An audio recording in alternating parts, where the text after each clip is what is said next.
This episode of Principal Center Radio is brought to you by the Project-Based Learning Network.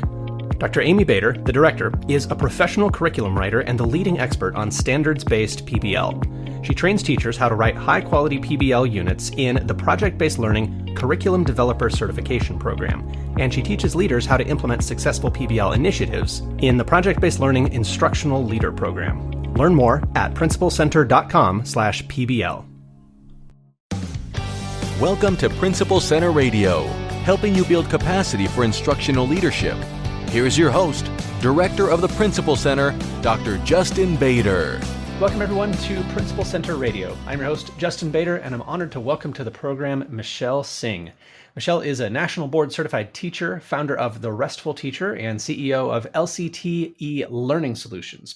With over 2 decades of education experience, including over 20 years serving Miami-Dade County public schools as a teacher, district leader, and consultant, and over 10 years as an adjunct professor of teacher education, Michelle is committed to fostering equity and inclusivity in education. Her journey began as a 9-year-old immigrant from Jamaica, where she developed a passion for cultural understanding and empathy that has shaped her path to becoming an award-winning educator. As the leader of LCT-E Learning Solutions, Michelle is on a mission to level the playing field in education by tackling the disengagement of students and teachers. And she is the author of The Blueprint, a school leader's starter kit to crack the code on student disengagement. And now, our feature presentation. Michelle, welcome to Principal Center Radio. All right. Thank you for having me. I'm very excited about our conversation today.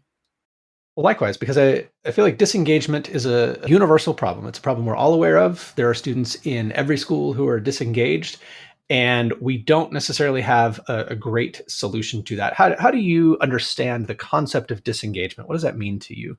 Well, it's funny you ask, because the concept of disengagement when I was a classroom teacher, it simply meant that students were not participating and students were not performing and they weren't involved in the teaching, in the curriculum. And in doing research and in doing professional development for other teachers and in observing students in various settings, not only in my school district, but in other school districts, I started paying more attention to the reasons why students were disengaged, what was the environment, what it felt like, what it looked like, what the school felt like, what the school looked like.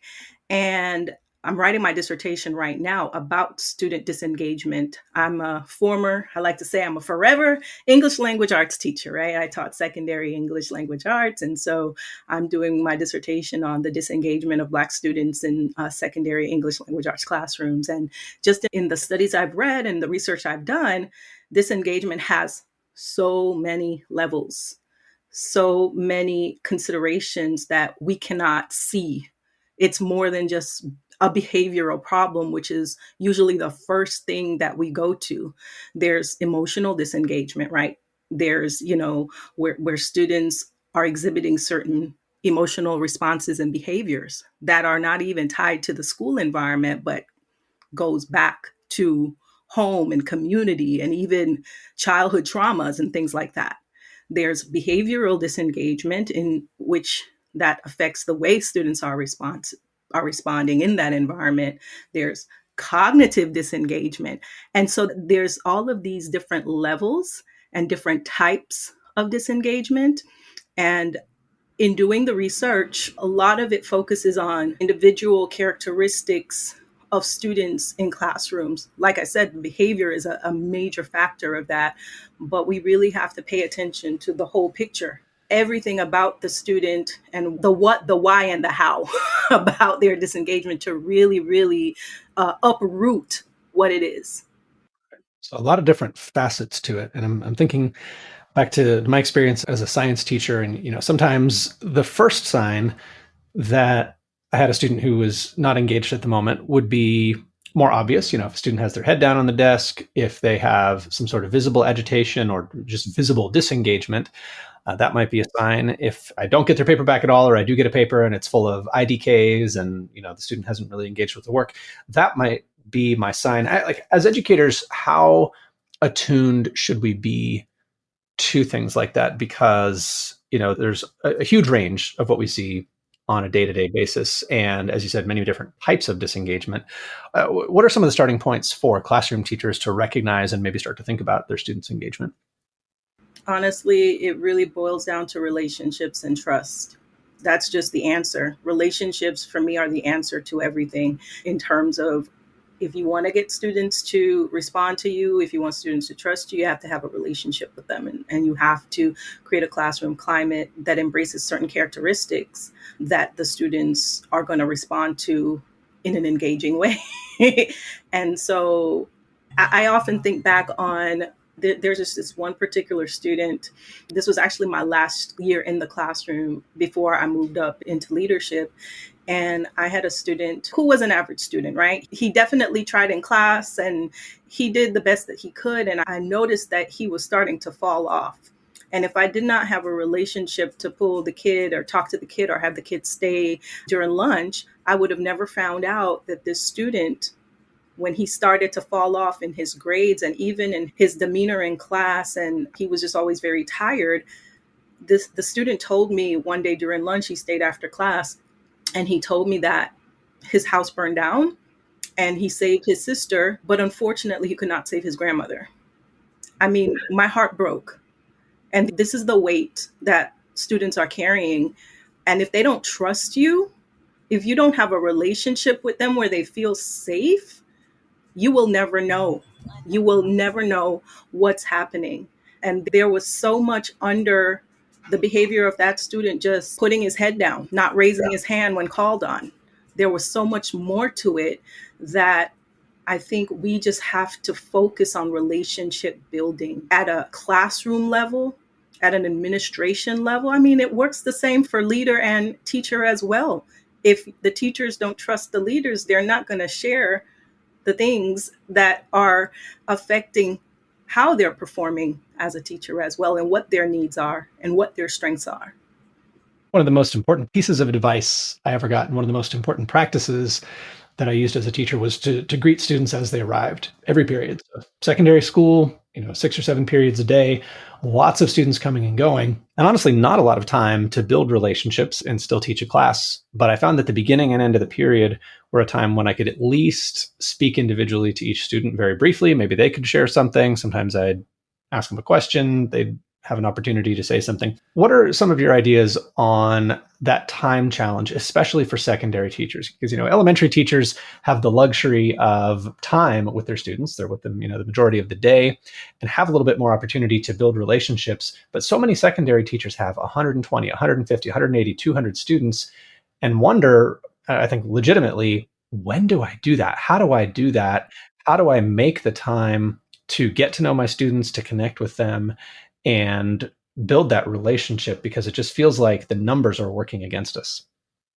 Yeah, of course. I mean, when you have standards to reach, when you have those accountability measures to strive for, it does feel like you only have time to teach certain things, right? But I like to think of ourselves as teachers. I like to think of us as architects in our environment, in our learning environment, where we can carve out, we can create, we can design, and, we can stretch the time in how we are creating this learning environment with the instructional activities to give students an opportunity, not just to get to know us and trust us, but to also get to know each other when we create that classroom climate, when we create a classroom climate where failure is not seen as a shame, but it's like a culture of embracing failure as an opportunity for growth. That's building a relationship. That's building trust, right? When we create a culture where empathy is valued, that's creating trust and that's building relationships. And so we have to be those architects and bring in those resources and give those learning opportunities where we have those core values that will help our students to trust us and trust the learning environment. And that's when we can see those relationships flourish, to be quite honest. I know in the book you have both a school culture audit and an inclusivity checklist. What are some of the most important items in those that indicate how our culture is doing, how our classroom environment is doing in terms of inclusivity? Just in thinking about the school culture audit, one of the things that is at the forefront is, are the students' voices recognized? Do the students have a chance to share their voice in the environment? Um, that doesn't mean like you ask a question and wait for everybody to answer. That means providing a space through your activities where you can give students an opportunity to share their perspectives. It could just be a simple turn and talk, or think, pair, share, or a gallery walk, things like that, that will allow the students to share their thoughts and their learning. And it may not be to you one-on-one, but in the environment. Are you incorporating activities like that so that your students can share their voice? Not only that, in terms of creating that culture and ensuring that cultures are seen and valued and heard, sure, we have curriculum that we have to teach, and we already know that our prescribed textbooks and curriculum many times don't align with cultural perspectives that are cultural perspectives because certain cultures, historically excluded groups, are often seen as marginalized, are often seen as victims and stereotypes. So we have a responsibility as architects of our learning environments to bring in resources that emphasizes these historically excluded groups in a positive, in a resilient light. That could be through a guest speaker. That could be through a video. That could be through an excerpt from something else, a biography. If you're teaching math or science, I mean, you have to be able to supplement so that you can highlight the diverse voices and stories of individuals who are historically excluded and who are often seen as a stereotype or a victim. I think that's so powerful to have guest speakers, to have role models, to have, I think, points of connection with the curriculum, because if we're not intentional about it, it's very easy for the curriculum to be our thing, for students to see the curriculum as the weird thing that we're imposing on them. Like, you're that weird person who likes math, or that weird person who likes ancient civilizations, and like, why should I care about that? And seeing other adults, I think, is powerful. Seeing adults who developed an interest, who pursued a passion, who pursued a career, I think can be just incredibly powerful. I'm also thinking about experiences outside of school, and just the field trips that I recall from childhood as being formative experiences, and getting to hear from people who have learned the stuff that we're trying to learn now and have done something with it can be so powerful. Yeah, I have stories about field trips. I actually talk about one of my teachers in my TED Talk because of those authentic experiences that she provided for us with field trips and guest speakers, and how that taught me to bring those things into the classroom as well, whether it was virtually or in real life. I have to put a plug in for field trips, because I feel like they're one of the first things that we tend to cut when we're short on money, or maybe it just feels like a lot to organize, or maybe, kids feel a little bit squirrely, and I'm like, oh, I don't know if I can manage out in the community, but I feel like they're so powerful. And, what we remember from our own school experience often was those special days when we got to do something, to see something, and be out in the community. And here's the thing too, there are a lot of resources out there. It doesn't have to be a live field trip. It could be a video to a location. Google has resources. Microsoft has resources. There's so many resources that are free and available, where you can pull in those quick videos and quick virtual experiences to just show the student what it looks like outside of the pages of the textbook, and even get them to hear from someone that may look like them otherwise. And you also mentioned something that I thought is important, that I also mentioned in my TED Talk, is talking about experiences that are authentic experiences, like actual, what characteristics is this person who's speaking to your classroom, this guest speaker, what characteristic are they showcasing? That the resilience, the creativity, the innovation. A lot of times when we bring in guest speakers, we're looking at their resumes and what their job roles are, rather than what their lived experiences are, and how that lived experience can be something that those students who are coming from the same background can also learn from those lived experiences. So when you think of guest speakers and field trips, it's really more than just, I achieved a career. or I have this accolade, or, I have this job title. What is the lived experience that the student can learn from? And Michelle, speaking of guest speakers, I know we have another guest with us on the call today. Is that right? Yes, so I am dog sitting.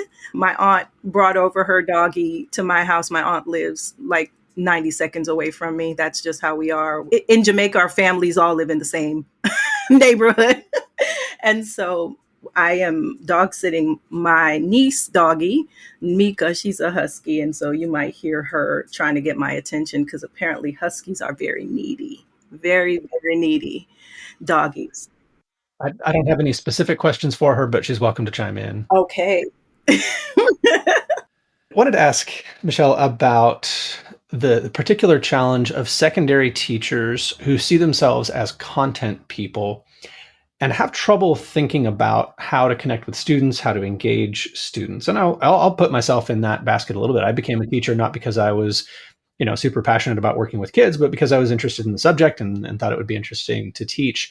And I think it really is a learned skill for a lot of people to figure out how to connect with students and not just show up and teach a subject every day, but actually show up to teach students every day. So for school leaders who might be thinking about some people on their staff who, boy, that's a really good math person, or that's a really good science person, or a really good social studies person, but I need them to also connect with their students in a way that is not obvious to them, is not natural to them. Any advice there?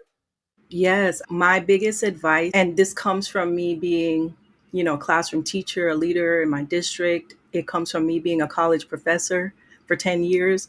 And actually, in the college environment, you get to experience that a lot, where you have brilliant people in their content, but they are not education backgrounds. And so their knowledge of pedagogy and even other learning theories are very limited, but they are brilliant and passionate in their content area. And I say that there has to be a balance between the two, a balance between your content and your passion, but also in terms of K through 12, your pedagogical knowledge. And I often refer, when I'm teaching my students, because I teach in teacher education, I often refer to the map of pedagogical knowledge, which kind of maps out what a skilled teacher, what does a good teacher look like? What does a good teacher have? And the qualities of a good teacher starts with these foundational beliefs and these foundational values that ultimately influence the curriculum and the planning, right? It influences the instructional strategies that are used. It influences the motivation piece, which is like the classroom climate, and it influences how they manage the classrooms, like the behaviors and the routines that they put in place. So what are the core values of the human beings who are the teachers in your school? Are they aware of what their strengths and their opportunities for growth are? And do they understand how their strengths and opportunities for growth influence those 4 or 5 things that I just mentioned? How their core values are at the base of this idea of what a skilled teacher is, and it directly influences. So I still struggle with perfectionism. And as a person who now recognizes the damage that perfectionism can cause, if I didn't acknowledge that, I would not be able to embrace a culture where failure is an opportunity for growth as myself individually, but create that opportunity for students, right? And so for school leaders, you have to address the human first. They have to be aware of their values, their core values, and how that influences everything else. And I think you have to start there. You have to provide like those professional learning experiences where the teachers can go deep and dive into self. Yeah, very well said. And I appreciate the point about tapping into what someone's core values are, because it can be easy to look at someone who is not doing what we want them to do or not thinking in the way that we think they should be thinking and think they just don't have any core values. Like to think there's just nothing there. And there is something there. We might need to build a little bit of a bridge to get the job done, but it's not that there's nothing there. Yeah. That's it. We have to build on what they have. So some of the teachers I teach are teachers who are entering the field of education, who come from other countries and they were prior careers, retired, who want to go into teaching. And so one of the first things I do in my class with them, because they take my class as like an introduction into teaching, that because they're getting ready to actually become full-time teachers. So one of the first things I do with that class is a strengths assessment, because I want them to see that they have strengths from their previous life, their previous experiences, their previous careers that can be a bridge into them as a teacher. How can they pull on those strengths and those opportunities for growth to help them to become a skilled teacher? And then once they can see those strengths and then be aware of where they need to grow, now you provide the tools and resources that they need for that support to get to that path of being a skilled teacher.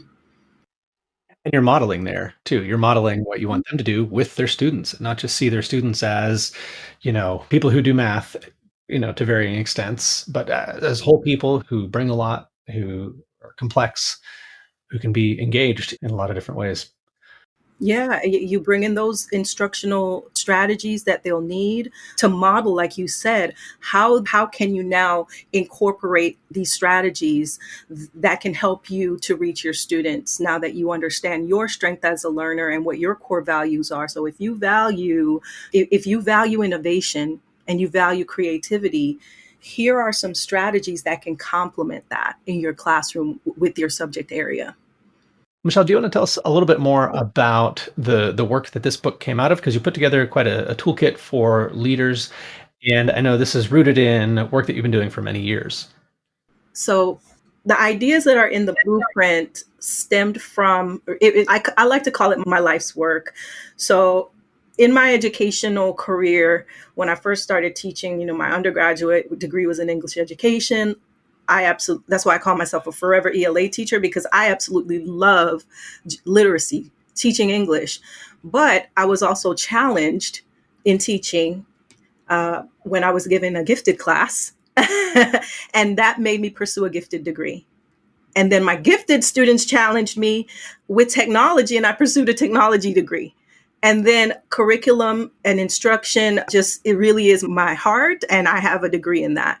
And so I say all of that, not just to list the fact that I have the degrees, but to list the areas that I have expertise in, because all of that came together finally. I never understood how do you go from gifted to technology to English and how it finally came together was when I was, just putting together the research, as well as putting together a course, a program for new teachers and for teachers to learn about empathetic education, teaching in excellence, and equitable teaching practices, because those are the things that I valued so much as a learner, being an immigrant student in this humongous country. In a vast school district that was often, as a student from another country, as someone who is culturally diverse myself, and just being in an environment where I didn't feel accepted and I didn't feel like I belonged and I didn't feel safe, those few teachers who showed me empathy and who challenged me were the ones who I remembered and the ones who I have a relationship with, right? Still to this day, I can call on my elementary school teacher. In fact, I did. I needed a recommendation and I texted her and she wrote it for me. So the areas that this is broken down, I call it the equal methodology, which is really a framework that I use now in my business when I'm doing trainings, because I feel like those 5 areas, the culture, evaluating the culture, ensuring that you're qualifying the teacher practices, right? You're uplifting the student skill sets, you're activating stakeholder relationships, and you're leveraging equitable assessments. When those 5 areas work together, it can create magic for students and for stakeholders in the learning environment, because those were things that I saw, that I used. Those were things that I observed in other teachers. Those were things that are backed by evidence. And these are all, as an architect of learning, because that's what I like to call us as teachers, all of those things work together to create to create a foundation for teaching that all students can benefit from. Michelle, if people want to learn more about your work and maybe get in touch with you, where's the best place for them to go online? Absolutely. So my website is LCT-E and you can go there and you can connect with me. We can get on a call to chat so I can learn about you. And you can also find information about the work, the books, and things that I have. Wonderful. Michelle Singh, thank you so much for joining me on Principal Center Radio. Well, thank you for having me. Great chatting. Thanks for listening to Principal Center Radio. For more great episodes, subscribe on our website at principalcenter.com/radio.